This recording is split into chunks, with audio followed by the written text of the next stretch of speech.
नौमी जनक सुतावरम् पीठमानं कणिकरुषि सुषि नौमी जनक सुतावरम्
हनुमान जी महाराज की जय। आशापुरा की जय। गोस्वामी तुलसीदास महाराज की जय। बजरंगदास बाबा की जय। नमो पार्वती पते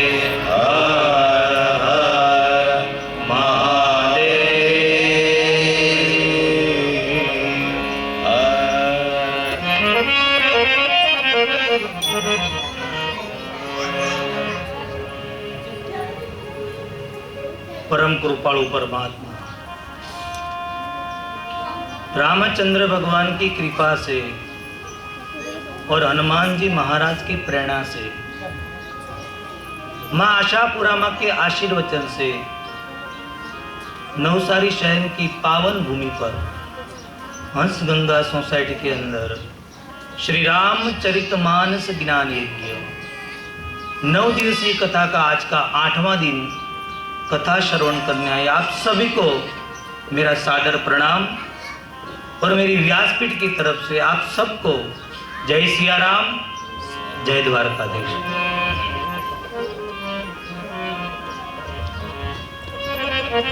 आज भगवान की कथा का 8वां दिन। कल तो कथा पूर्ण हो जाएगी, विराम लेगी। ऐसी भगवान की सुंदर कथा काम रसपान कर रहे हैं और हमारे वापी से अमित महाराज आए। मैं उसका हृदयपूर्वक स्वागत करता हूँ तालियों से। हमारे भाणेज मीत और ओम का तो जन्मदिन है, आज उसको बधाई देनी पड़ेगी। एक बधाई दे देते हैं पहले, कथा बाद में चालू करते हैं। बार बार दिन आए।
पड़ती है क्योंकि मेरी हर कथा में भूत बनते हैं, तो भूतों के साथ पंगा नहीं लिया जा सकता है। हमारा शुभ आशीर्वाद हनुमान जी की कृपा से परमात्मा खूब आगे बढ़ाए। हमारा भांजा है। चलो तो और कथा में थोड़ा प्रवेश करते हैं। भगवान की मंगलमय कथा हम गा रहे। 7 दिन पूर्ण हो गया, 8वां दिन है। कल हमने अयोध्या कांड का दर्शन किया, भरत जी का भाव और अयोध्या कांड का वासियों का प्रेम का दर्शन किया और बाबा के चरण में अयोध्या कांड को हमने अर्पण किया। रामचरितमानस का 7 सोपान में से आज तीसरा सोपान अरण्यकांड में हम प्रवेश कर रहे हैं। कल भी आपको कहा था कि आज भी बोल रहा हूं साहब कि ये भगवान की कथा ये अनमोल कथा है। जन्म जन्म का पुण्य से एक कथा मिलती है और इतना आनंद से इतनी खुशी से हम मना रहे हैं प्रसंग। तो और आज थोड़ा कथा में प्रवेश कर लेते हैं कि भरत जी अयोध्या वापस जाते हैं, नंदीग्राम में रहते हैं। ऋषि मुनि को शर्मा दिया भरत जी ने, ऐसी साधना कठिन की, ऋषि मुनि शर्माने लगे और बाबा जी ने यहाँ अयोध्या कांड को विराम दिया और अरण्य कांड में हमको प्रवेश कराया। अरण्य कांड के अंदर बाबा जी लिखते हैं कि स्त्री धर्म, नारी धर्म और पुरुष धर्म के लिए कुछ बताया है। एक नियम था कि सुबह उठकर माँ सीता जी पुष्पों को चूट लेती थी, उसका हार बनाती थी और प्रभु के गले में पहनाती। ऐसा रोज का एक नियम था। पर बाबा जी लिखते हैं कि एक दिन उल्टा हो गया। उल्टा हो गया कि अभी सीता मैया कुछ हार पहना है प्रभु को, उसे पहने। प्रभु ने पुष्प चूटे और सीता माता को गले में पहना दिया। सीता जी ने कहा प्रभु ये क्या कर रहे हैं आप? प्रभु कह देवी आज तक रामचरितमानस का मुख्य पात्र मैं था, आज के बाद आप पात्र मुख्य है। रावण आएगा, आपका अपहरण करेगा और रावण का मैं नाश करूंगा। आपको मैं स्वागत के हिसाब से ये पुष्प की माला पहनाता हूं। इतना ही नहीं, प्रभु ने व्यंजन किया पुष्प का, हाथ का कंकण भी किया। यहां से प्रभु अटके नहीं और गजरा बनाया और मां सीता जी के बालों में पहनाने लगे। यहां प्रभु ने कौन सी गलती की? इंद्र का पुत्र वहां निकला और सोच लिया कि ये ब्रह्म नहीं हो सकता है। ब्रह्म को अपनी पत्नी को सजाता है। ये हमारी यही तकलीफ है साहब, हम किसी को ऐसे देख नहीं सकते। ये मर्यादा का भंग नहीं होता है। लक्ष्मण जी बाहर गए फल फ्रूट लेने के लिए, प्रभु एक पुरुष धर्म दिखा रहे कि पुरुष धर्म क्या होना चाहिए। मां सीता जी को इस सुंदर पुष्प से प्रभु सजाते हैं और बाबा ने सुंदर चौपाई से वर्णन कर दिया। एक बार चुनी कुसुम सुहाए, एक बार सुनी कुसुम सुहाए, एक बार सुनी कुसुम सुहाए, एक बार सुनी कुसुम सुहाए, निज कर भूषण राम बनाए, निज कर भूषण राम बनाए, ओ निज कर भूषण राम बनाए, निज कर भूषण राम बनाए, बार सुनी कुसुम सुहाए, एक बार सुनी कुसुम सुहाए। परमात्मा श्रृंगार कर रहे हैं मां सीता जी को। मां सीता जी को श्रृंगार करने का बहुत शौक है। रामचरितमानस में लिखा है मां बहुत श्रृंगार सजती है। मां वेदिका श्रृंगार के बारे में बाबा ने बहुत लिखा है। सुंदर श्रृंगार किया मां को और बालों में जब फूल लगा रहे थे तो इंद्र का पुत्र वहां विहार करने निकला जंगल में। इसने देख लिया, सोचने लगा कि क्या ये ब्रह्म हो सकता है? ब्रह्म अपनी पत्नी को ऐसे सजाता है? ये ब्रह्म नहीं हो सकता। ये ब्रह्म नहीं हो सकता। ऐसा मन में सोचा कि मैं चल देख लो कि ये ब्रह्म है या नहीं। जैसे चींटी मन में सोचती है कि मैं समुद्र का तल माप लूं कितना गहरा है, ऐसा मन में सोचा कि मैं ब्रह्म को देख लूं कि है या नहीं। और आया, किसका स्वरूप लेकर आया? सीता चरण सोच हरि भागा, सीता चरण सोच हरि भागा, सीता चरण सोच हरि भागा, सीता चरण सोच हरि भागा। मूढ़ मंद मति कारण कागा, मूढ़ मंद मति कारण कागा, मूढ़ मंद मति कारण कागा, मूढ़ मंद मति कारण कागा। सीता चरण सोच हरि भागा, सीता चरण सोच हरि भागा। कौवा का स्वरूप लेकर आया, कौवा बन के आया। किसी ने बाबा को कहा कि इंद्र के पुत्र को इतना बड़ा मान, पिता को, इस बेटे को कौवा क्यों बनाया? बाबा कहता है दूसरे के जीवन में विक्षेप डालते ने वो कौवा ही होते, कभी हंस नहीं बनते। मूढ़ मंदमती आया और क्या किया? सीता माता को चरण का चांच लगाया, माँ को रुधिर बहने लगा। रुधिर रघुनायक जाना, रुधिर रघुनायक जाना, चला रुधिर रघुनायक जाना, चला रुधिर रघुनायक जाना।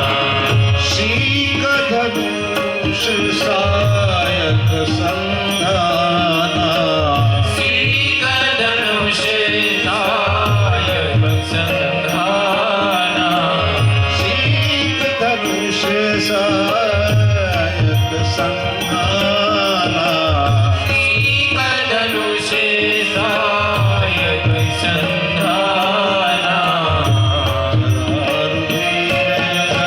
रघुनायक जाना, चला रुधिर रघुनायक जाना। माँ सीता को चांच लगाया और माँ को रुधिर बहने लगा, खून बहने लगा और भागा। प्रभु ने क्या किया? सिंह बाण चढ़ा दिया। पास में एक सली थी दर्भ की, उसका सिंह बाण चला दिया। आगे इंद्र का पुत्र, बाबा जी यहाँ नाम नहीं लिखते इंद्र का पुत्र का, क्यों? मेरी माँ के चरण पर जो चांच मारता है ना, उसका पापी का मैं नाम लिखना नहीं चाहता हूँ, नाम नहीं लिखते हैं, इंद्र का पुत्र ही कहते हैं। इंद्र का पुत्र आगे और एक काल रूपी बाण परमात्मा को पीछे चला गया। इंद्र का पुत्र पीछे देखते जा रहा है कि काल का बाण छूट गया है। हमारे जीवन में भी ऐसा ही होता है कि हमको पता चल जाता है कि हमारे पीछे काल का बाण छूट गया है। भगवान निशानी देके ही हमको मारते हैं। बाल सफेद हो जाते हैं, कान में सुनाई नहीं देते हैं, ज्यादा चल नहीं सकते, तो समझ लो कि काल का बाण हमारे पीछे छूट चुका है। काल का बाण पीछे आ रहा है, जा रहा है, पर चिड़िया चुग गई खेत, अब पछताने से क्या फायदा? अब ये तो प्रभु का बाण है। आगे जा रहा है, पीछे बाण पिता के घर पे गया, पिताजी मेरे को बचा लीजिए।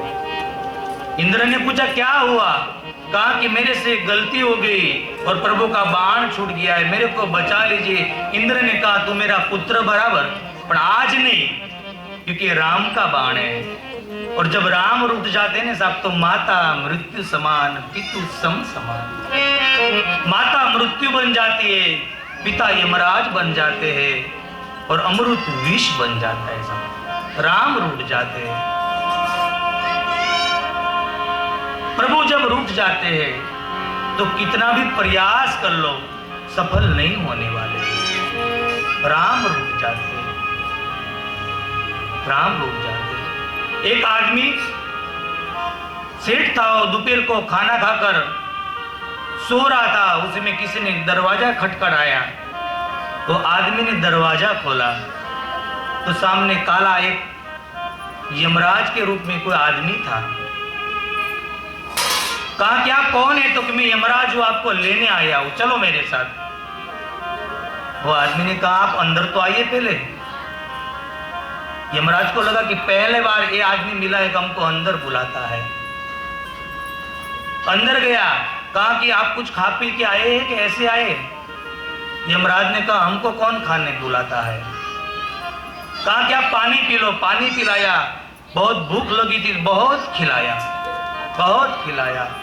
और अंत में कहा कि आप मेरे रूम में ऐसे चलाकर सो जाओ थोड़ा टाइम। यमराज को कौन सोलाता है? ये आदमी ने सुला दिया और इतना खाना खिलाया कि यमराज को नींद आ गई। उसमें आदमी ने देखा कि मैं देख लूं उसके हाथ में क्या है। देखा तो लिखा हुआ था, उसका नाम, पहला नाम था मृत्यु में। बहुत सारे नाम जिसमें पहला नाम उसका ही था।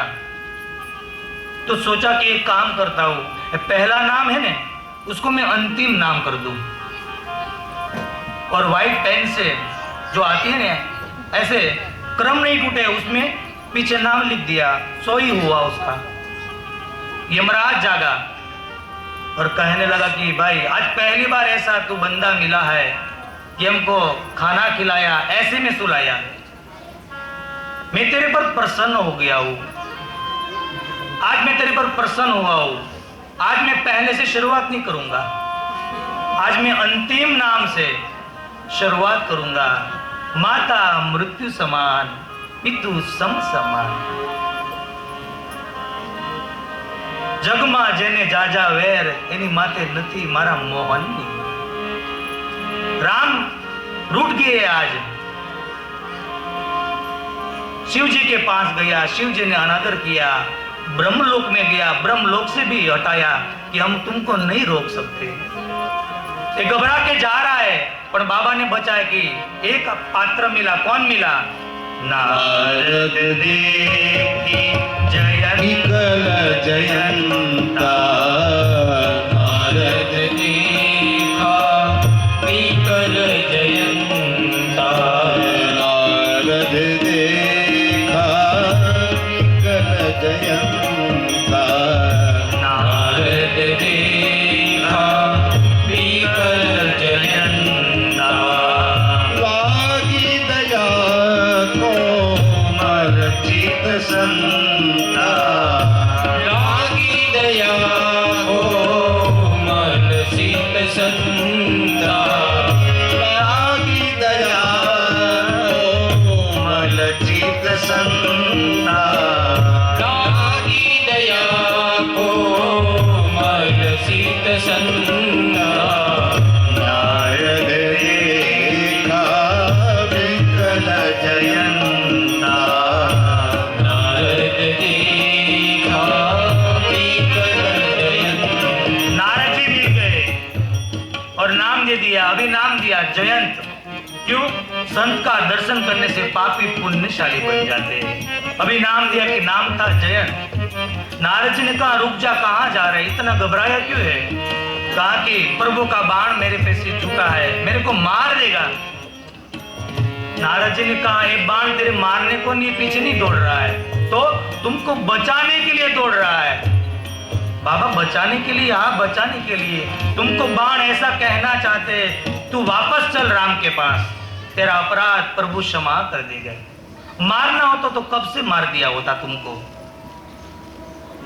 बाण रुक गया। नारद जी ने कहा तूने अपराध राम जी का किया और क्षमा इंद्र के पास गया। आज हम यही करते हैं, गुनाह किसी का और का करते हैं, क्षमा किसी और के पास मांगते हैं। तू जा, नारद जी ने तत्व ज्ञान दे दिया कि प्रभु के पास जा, और ब्राह्मण ही साफ तत्व ज्ञान दे सकता है। गया नारद जी, और यहाँ एक जैन प्रभु के पास आता है। बाबा तो कहते हैं कि उसको मार ही डालना चाहिए, पर प्रभु ने मारा नहीं, एक नयन को खींच लिया, एक आंख खींच ली। कोई संत ने बोला कि जैन के पास आंख थी ही नहीं, प्रभु ने एक आंख दी उसको और कहा कि जीवन में एक दृष्टि से देखना। आज के बाद जैन को विदाई दी, और प्रभु को लगा कि अब मेरे को यहाँ सब पहचानने लगे चित्रकूट में, अब हमको ज्यादा समय यहाँ रहना नहीं चाहिए। प्रभु ने विदा ली। वीर लोग रो रहे हैं कि प्रभु आप जा रहे, कहा कि मैं वापस आऊंगा। और धीरे धीरे जा रहे, अत्रि और अनसुया माँ के आश्रम में जा रहे, और अत्रि और अनसुया माँ नाचने लगे और सुंदर स्तुति कर दी। बाबा ने लिख दी, नमामि भक्तवत्सलं कृपालुशीलकोमलं,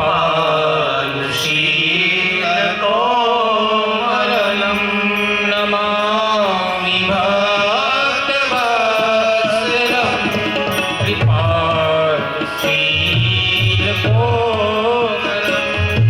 भजामि ते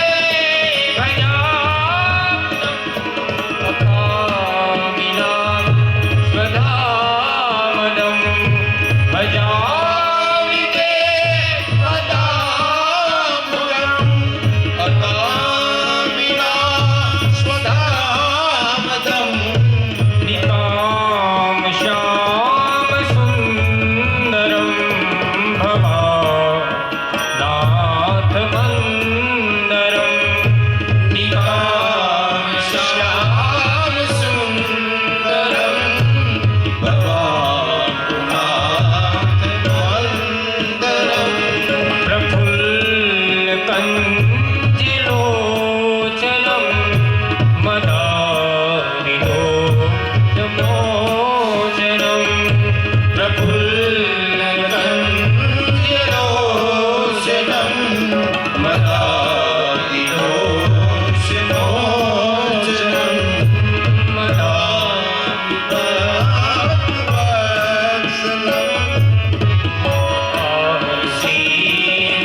शीलकोमलं, नमामि भक्तवत्सलं कृपालुशीलकोमलं, कृपाशीलकोमलं।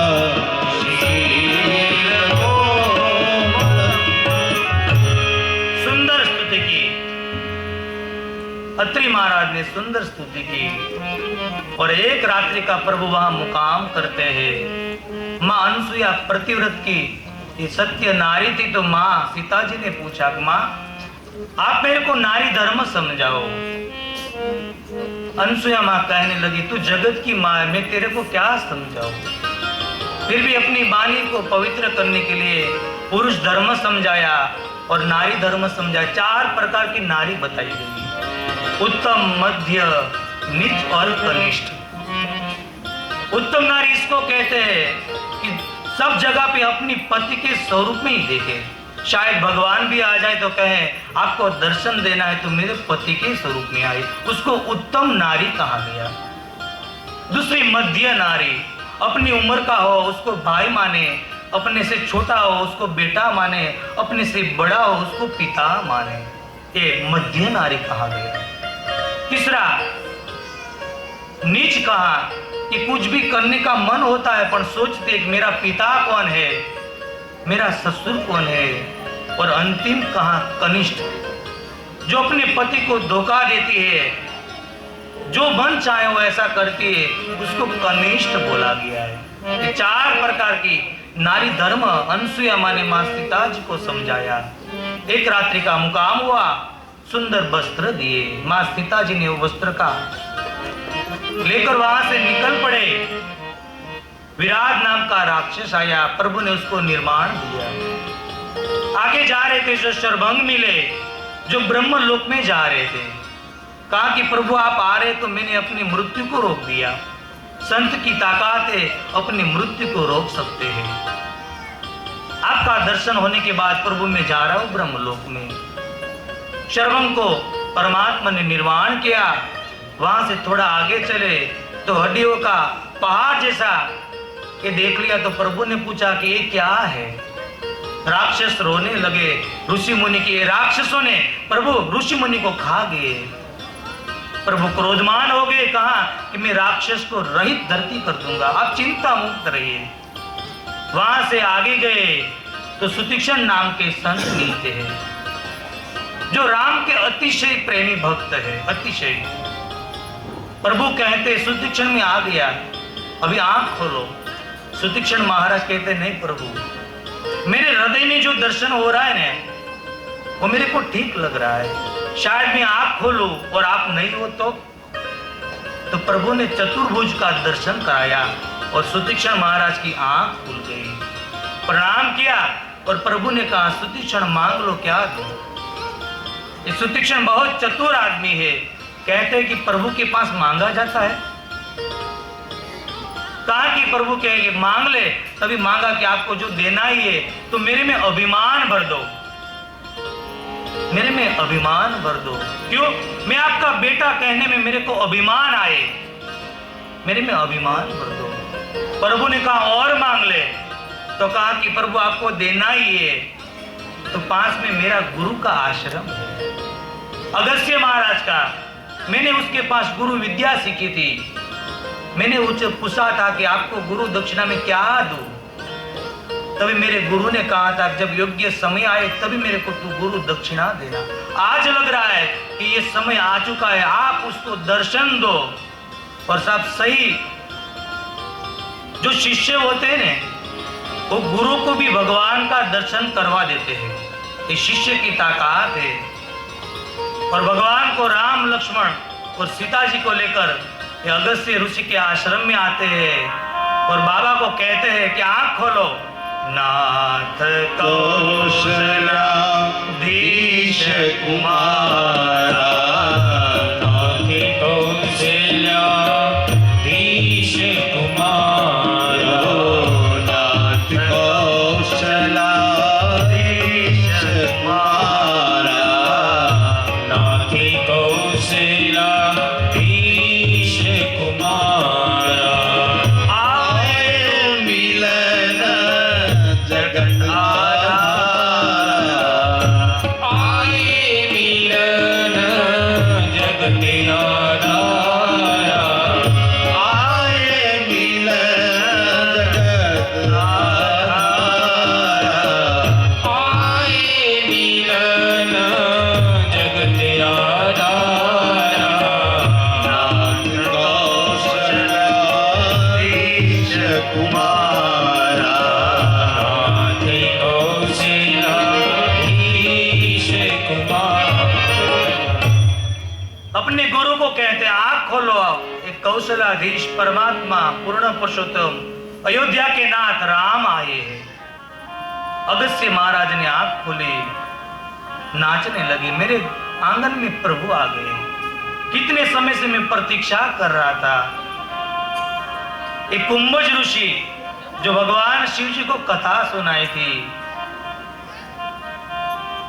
एक बार त्रेता जुग माही, एक बार त्रेता जुग माही, शंभु गए कुंभज ऋषि पाही, शंभु गए कुंभज ऋषि पाही। एक कुंभज ऋषि जो महादेव कथा सुनने गए थे, त्रेता युग के काल में प्रभु की कथा सुनाई थी। ये ऋषि है अगस्त्य ऋषि। नाचने लगे। एक रात्रि का प्रभु वहां मुकाम करते हैं और कहते कि बाबा मेरे को राक्षस मारने का मंत्र दे दो आप। प्रभु ने 3 संत को 3 जगह पे 3 काम के हिसाब से बात पूछी है। कलम देख गए। भरद्वाज जी को क्या पूछा? मेरे को रास्ता बताओ, मैं कहां जाऊं। भरद्वाज जी को रास्ता क्या पूछा? क्यों पूछा? भरद्वाज जी कौन है? तापस समदम दया निधाना तापस शमनम दया निधाना परमारथ पथ परम सुजाना परमारथ पथ परम सुजाना। भरद्वाज जी को रास्ता पूछा, क्यों? ये परमार्थ की जानकार है, स्वार्थ की जानकार नहीं है। और दूसरा वाल्मीकि जी को पूछा कि मैं कहाँ रहूं, मैं कौन सी जगह पे रहूं। और तीसरा संत अगस्त्य महाराज को पूछा, मंत्र मारने का मेरे को ऐसा कोई रास्ता बताओ कि मैं राक्षस को रहित करूं, ऐसे मेरे को मंत्र मारने की कोई एक ऐसा स्थान बता दो। अगस्त्य ऋषि हंसने लगे कि प्रभु आपके आंख की पलक में सृष्टि का तो प्रलय हो जाता है, मैं कौन सा मंत्र बताऊं। अपनी वाणी को पवित्र करने के लिए अगस्त्य महाराज ने कहा, प्रभु यहाँ से आप पंचवटी जाओ, दंड कारण जाओ, वहां ऋषि मुनि को श्राप के हिसाब से वहां हरि ऋतु आती नहीं है, वहां से आपको राक्षस मारने के लिए सरलता रहेगी। और प्रभु धीरे धीरे अगस्त्य के आश्रम से निकल पड़े और दंड कारण में प्रवेश कर दिया। पंचवटी में प्रवेश किया, पंचवटी में प्रभु ने पैर रखा तो पूरा हरा हरा हो गया साहब। आज भी पंचवटी में पानी की कभी अछत नहीं होती है, नासिक पंचवटी, क्योंकि वहां प्रभु आ चुके हैं। हमारा हृदय पंचवटी है, उसमें जब तक ज्ञान रूपी परमात्मा, भक्ति रूपी माँ सीता जी और वैराग्य रूपी लक्ष्मण जी जब नहीं आते ने, तब तक हम हरा हरा कभी बनते ही नहीं साहब। ये पंचवटी में प्रवेश किया और यहाँ पंचवटी में राम लक्ष्मण सीता जी बैठे हैं। लक्ष्मण जी ने सुंदर अवसर देख लिया और प्रभु को 5 प्रश्न पूछे कि प्रभु माया किसको कहते हैं, ज्ञान किसको कहते हैं, वैराग्य किसको कहते हैं, भक्ति कैसे मिलती है और जीव और शिव में क्या अंतर है। 5 प्रश्न पूछे।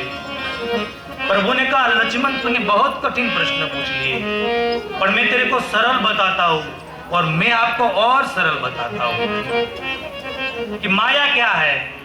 मैं अरु मोर तोरते माया, अरु मोरे तोरते माया। क्या बताया? मैं अरु मोर तोरते माया। लक्ष्मण ये मेरा और ये तेरा ये माया है। लक्ष्मण माया का 2 प्रकार है, विद्या माया और अविद्या माया। लक्ष्मण विद्या माया हमको अच्छा कार्य कराती है और अविद्या हमको बुरे काम कराती है। विद्या नाम की माया हमको कथा कराती है और अविद्या नाम की माया हमको बियर बार में ले जाती है। यह अविद्या है सब, यह अविद्या माया है। और ज्ञान, लक्ष्मण ज्ञान की व्याख्या में क्या दूं? ज्ञान में व्यक्ति हल्का होना चाहता है, उसको अभिमान नहीं आता कभी। और वैराग्य की व्याख्या लक्ष्मण क्या दूं? क्योंकि तू साक्षात वैराग्य का स्वरूप है। और लक्ष्मण जो समझता नहीं कि मैं कौन हूं, मेरे को बनाने वाला कौन है, वो जीव है और जैसा कर्म करे ऐसा फल दे, वो परमात्मा शिव है। और अंतिम कहा कि लक्ष्मण भक्ति पाने के लिए पहले तो ब्राह्मण के चरण में प्रीति चाहिए। भक्ति कब मिलती है? भक्ति ऐसे ही नहीं मिलती। लक्ष्मण पहले ब्राह्मण के चरण में प्रीति जगना चाहिए। जो ब्राह्मण द्रोषी लोग रहते हैं ना, उसको कभी भक्ति मिलती ही नहीं साहब। पूजिए विप्र गुणशील ही लाल। ब्राह्मण के चरण में जो प्रीति होती है वही लक्ष्मण भक्ति मिलती है। और भक्ति मिले उसका प्रमाण क्या है?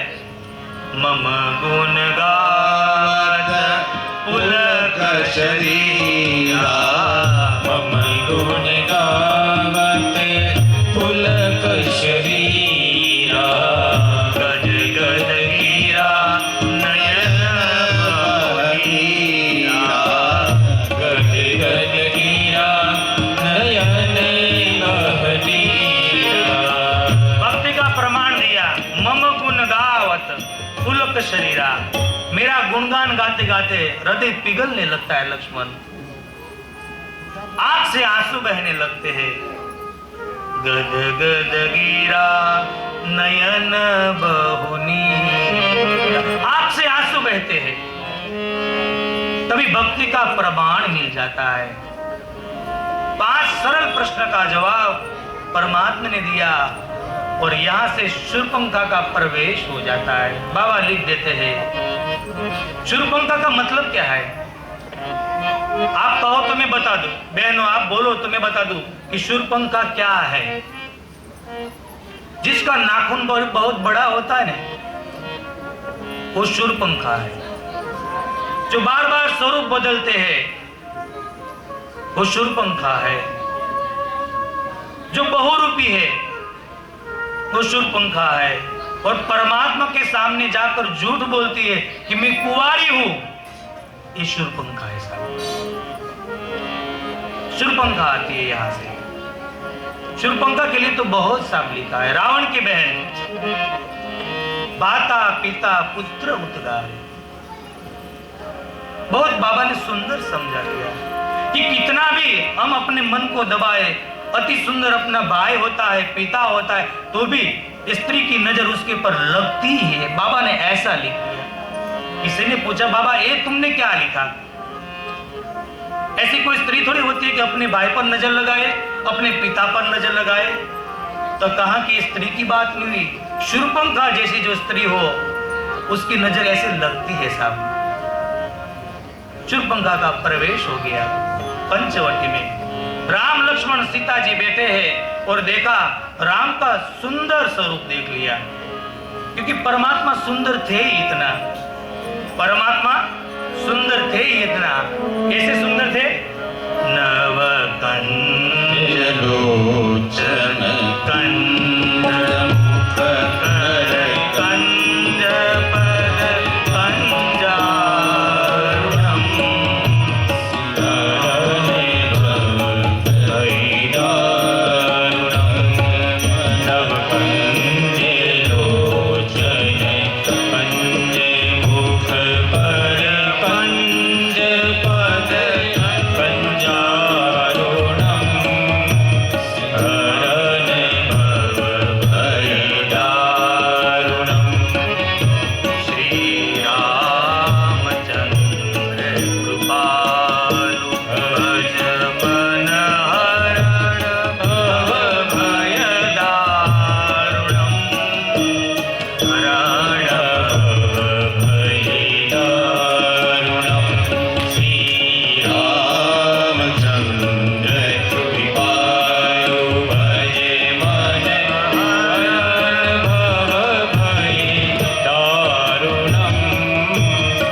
चौथे दिन बताया था कि परमात्मा में रूप बहुत था, शील भी था और बल भी था। इतना रूप था कि राक्षस भी मोहित हो जाते। ये 3 चीजें परमात्मा में होती है। एक परमात्मा की करिश्मा होती है। शूर्पणखा आकर्षण लगी और सोचा कि एक पुरुष मेरे को मिल जाए तो सुंदर स्त्री का स्वरूप लेकर आई और परमात्मा को कहने लगी। बाबा ने लिख दिया तुम सम पुरुष मोह सम नारी, तुम सम पुरुष मोह सम नारी, तुम सम पुरुष मोह सम नारी, तुम सम पुरुष मोह सम नारी। यह संयोग विधि रक्षा विचारी, यह संजोग विधि रचा विचारी, यह संयोग विधि रचा विचारी, यह संजोग विधि रचा विचारी। तुम सम पुरुष मोह सम नारी, तुम सम पुरुष मोह सम नारी। परमात्मा को आकर पूछने लगी। एक सन के कहते कि शूर्पणखा सच बोल गई, कोई कहते कि थोड़ा झूठ भी बोल गई। क्या कहा? तुम सब पुरुषन मोसमना, तेरे जैसा पुरुष आज तक मैंने कहीं देखा ही नहीं। ये सत्य बोल गई। परमात्मा जैसा और कौन है? ऐसा सुंदर कौन है? सच्चिदानंद। और दूसरा वाक्य क्या बोला कि मेरे जैसी स्त्री ऐसी सुंदर कहीं है ही नहीं। ये झूठ बोल गई।